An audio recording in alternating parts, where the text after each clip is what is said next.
businesses allowed to operate until 10 p.m. starting tomorrow. Quiet Thaipusam, but celebration remains meaningful.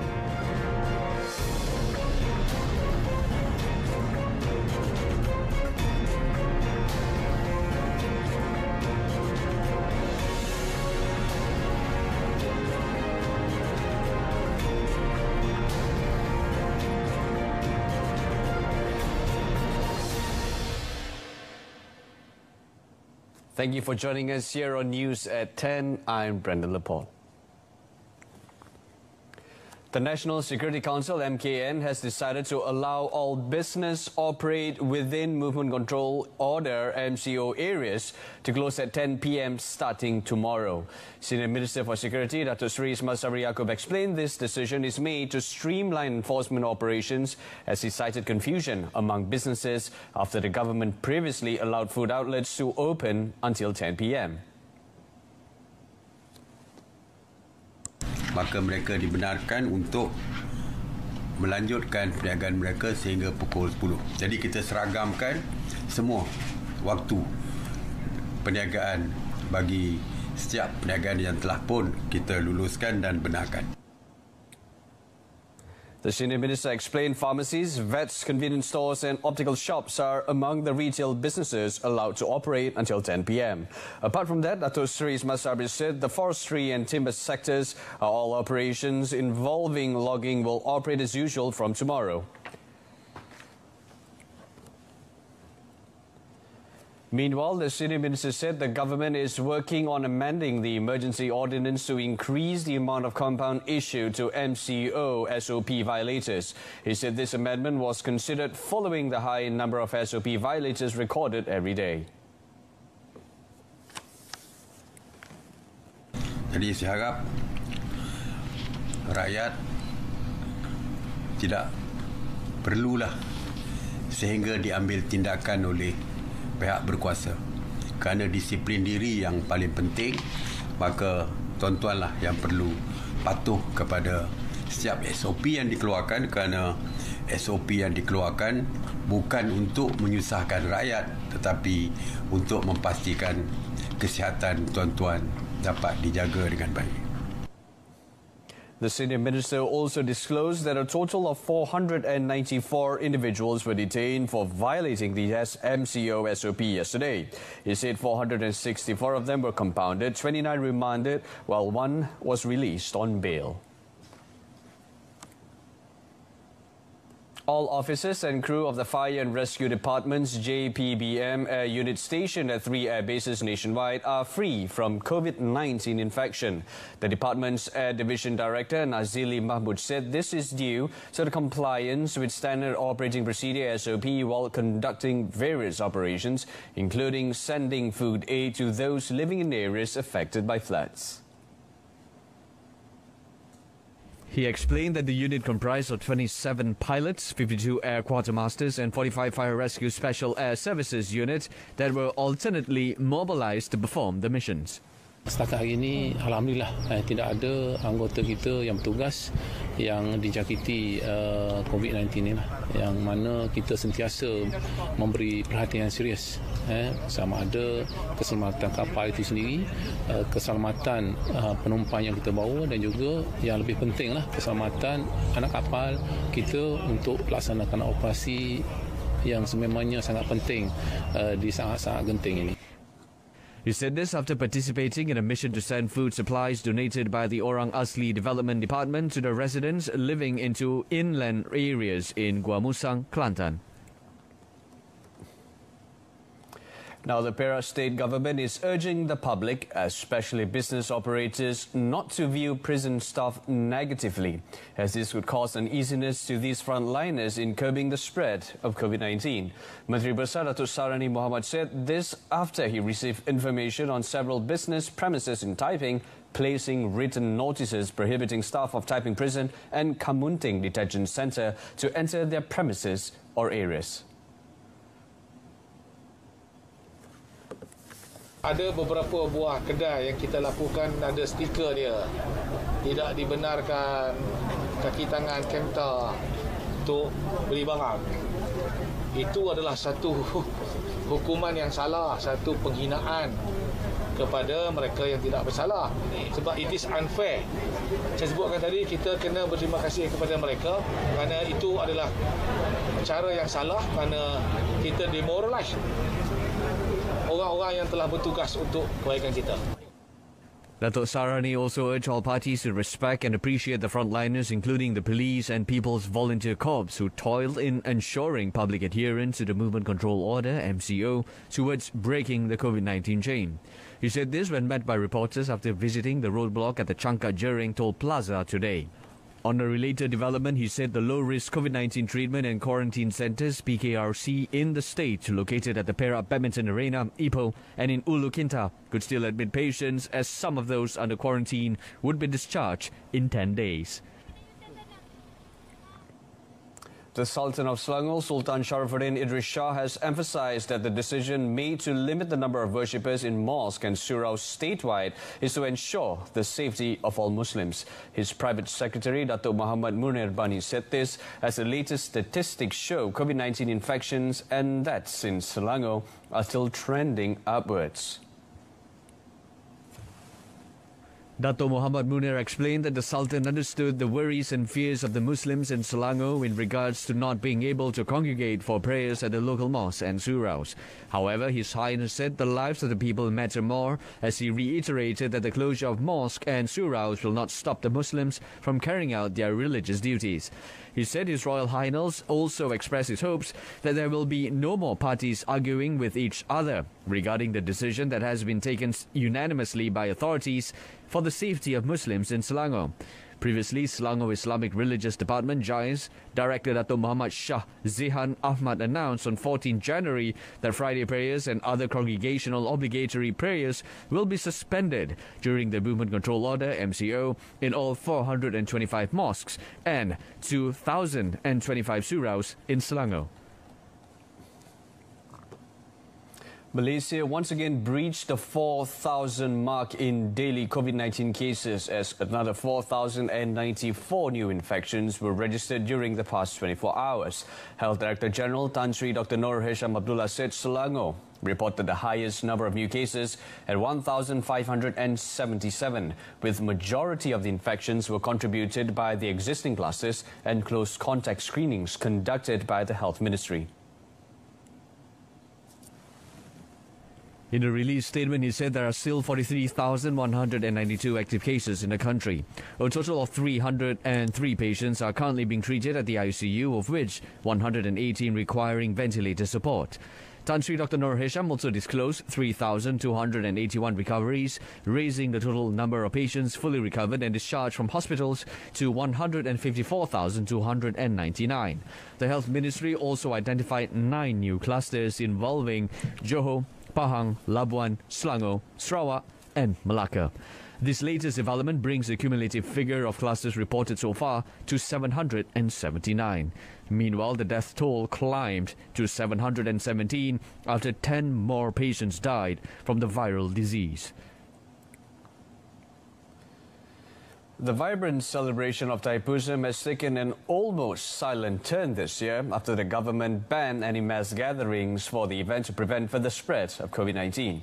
Thousands of Hindu community would normally flock the Batu Caves temple complex to watch the Kavadi procession and the festivities, but the place was seen empty without any devotees. The roads leading to the temple were cordoned off and the police were also guarding the complex gates to prevent any unauthorized individuals from entering the area. Acting Selangor Police Chief Dato' R. Junaidi Muhammad said the police were satisfied with the SOP compliance among members of the public. Kanun agama yang ada, kita dah beri nasihat dan rata-rata mereka telah mematuhi nasihat yang telah diberikan. Dijangkakan keadaan akan berterusan macam ni sebab kita dapati semua pihak mematuhi arahan yang kita dan nasihat yang diberikan. Despite all of the restrictions and modest celebration, this year's Thaipusam is just as significant and meaningful as the Hindus mark the occasion with prayers at home. The Malaysian Civil Defence Force APM will require an additional 30% of new assets, including ambulance, boats and other land vehicles by the end of this year. APM Deputy Chief Commissioner Operations Nur Hafifi Ismail said this is to ensure that the enforcement team would be able to act swiftly during natural disasters, especially floods. Explaining further, he said the lack of assets had created some challenges for his personnel to conduct operations at several states, which were simultaneously affected by floods recently. He added that the ambulance services team was also fully utilized to assist the Health Ministry in sending COVID-19 patients to the hospital.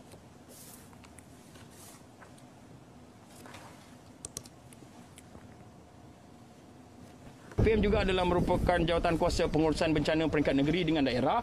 Kita boleh kenal pasti kawasan-kawasan yang memang teruk terkesan dengan bencana banjir ataupun COVID, dan kita juga boleh kenal pasti siapakah orang-orang yang perlu kita bantu. He said this after launching a post-flood relief mission organised by the Malay Chamber of Commerce Malaysia together with APM in Johor Bahru. The Malaysian Quarantine and Inspection Services Department Makis foiled an attempt to bring in frozen chicken worth more than 187,000 ringgit from Thailand. Kedah Makis Director Lily Rosalind Paul said the department made the seizure yesterday at the Bukit Kayu Hitam Immigration, Customs, Quarantine and Security Complex ICQS. Explaining further, she said a routine inspection on a container lorry found 2,600 boxes containing frozen chicken weighing more than 31 tons. She said early investigation revealed that all of the frozen chicken did not comply with the import requirements and were believed to have come from an uncertified slaughterhouse. She added that the failure to submit the proper document is an offence under Section 15, Subsection 1 of the Malaysian Quarantine and Inspection Services Act 2011 that is punishable under Section 15, Subsection 2 of the same Act, which carries a maximum fine of 100,000 ringgit or jail, not exceeding 6 years, or both if found guilty. She stressed that the department remains committed to prevent any offences related to food safety, disease control and the risks of pests from happening.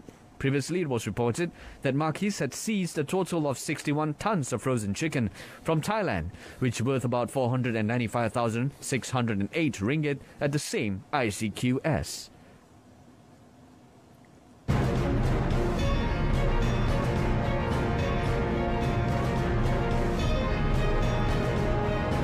Still to come, Moody's affirmation testament to government's strong fiscal discipline. Stay with us.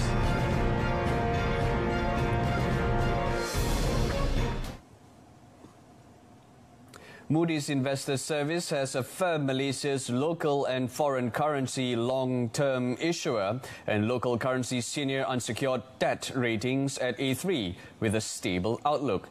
Finance Minister Tengku Datuk Seri Zafrul Tengku Abdul Aziz said this in a statement to the government's strong fiscal discipline and robust medium-term growth prospects on the back of earnest COVID-19 containment measures. In a statement, he said this also demonstrates Moody's confidence in Malaysia amidst an unprecedented credit rating adjustments globally, with credit rating agencies CRAs taking more than 220 negative rating actions since the onset of the pandemic. He said the government remains committed towards medium-term consolidation as well as ensuring fiscal sustainability in the country. The minister added that over the past decade, Malaysia has successfully reduced its fiscal deficit from 6.7% of gross domestic product (GDP) to 3.4%. Through judicious expenditure reprioritization efforts, Malaysia's fiscal deficit in 2020 is expected to be amongst the lowest within the A category, an exceptional achievement in the current extremely challenging environment. Tengku Datuk Seri Zafrul reiterated that the government aims to reduce its deficit target from 6% of GDP in 2020 to 5.4% of GDP in 2021, to an average of 4.5% over the medium term. This will be guided by a medium-term fiscal framework and the formulation of the Fiscal Responsibility Act to improve fiscal prudence, governance and transparency based on global best practices. Malaysia dropped 6 spots to 57th position among 180 countries in the Transparency International TI Corruption Perception Index CPI for 2020. Transparency International Malaysia TIM President Dr. Muhammad Mohan said Malaysia's score also deteriorated to 51 out of 100 points on CPI survey.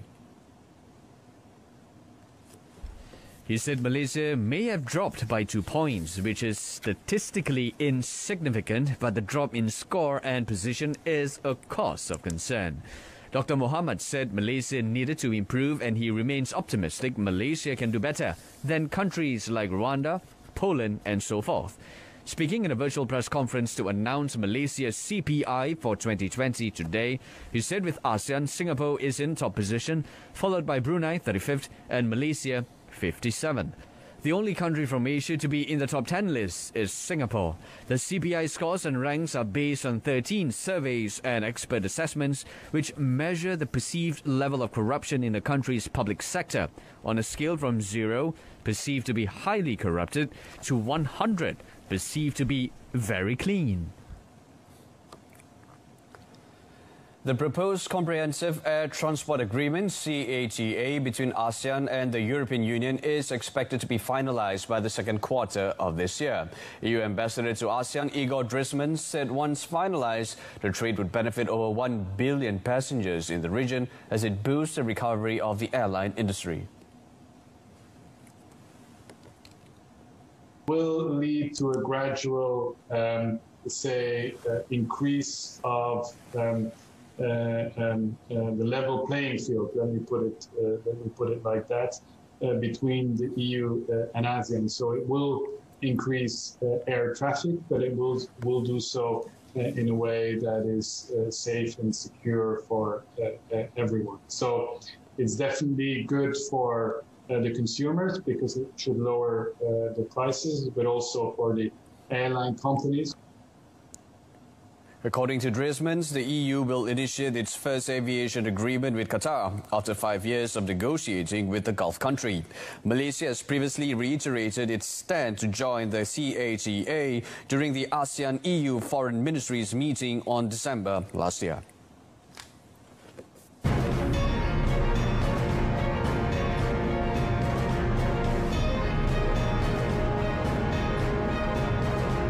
Sports, Yusin and Yi back in winning form after yesterday's loss. Stay with us.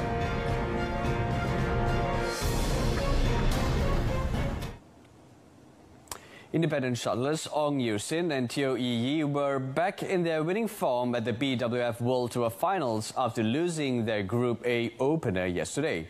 The fourth-seeded Malaysian duo beat their opponent from England, Marcus Ellis and Chris Langridge, 21-19, 21-18 in 53 minutes. That's a fantastic rally. Really. After a slow start to their BWF World Tour Finals campaign yesterday, losing to top draw Li Yang and Wang Qilin of Chinese Taipei, Yusin and Yi were back in winning form in their match against Marcus Ellis and Chris Langridge of England. It was touch and go in the first game for the Malaysians before they eventually caught up to the Brits, securing the first game 21-19. A similar routine was seen in the second, but just as the Brits were on the verge of leveling the game, Yusin and Yi prevailed, winning the match in straight games 21-19, 21-18.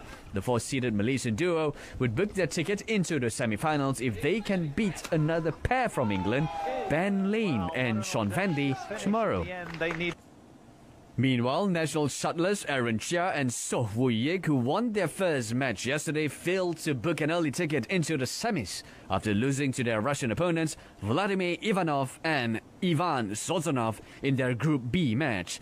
Aaron and Woo-yik lost to the Russians in straight games 21-19, 21-16.